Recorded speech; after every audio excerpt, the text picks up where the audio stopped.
Həkim də insandır, həkimin də duyğuları var, həkimin də can ağrıya bilər, baş ağrıya bilər, soyuq ola bilər, qızdırması ola bilər və s.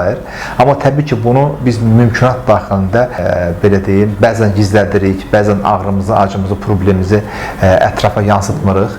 Mən düşünürəm ki, belə də olmalıdır. Uşaq və yeniyetmə vaxtı həkim olmaq istədiyiniz anı necə xatırlayırsınız? İndi hiss etdikləriniz qürur hissidirmi, yoxsa peşmançılıq? Təbii ki, həkim olmaq istəyən insanlar əksəriyyətini soruşsalar, onlar əksər hallarda uşaqdan həkim olmaq arzusunda olan insanlardır.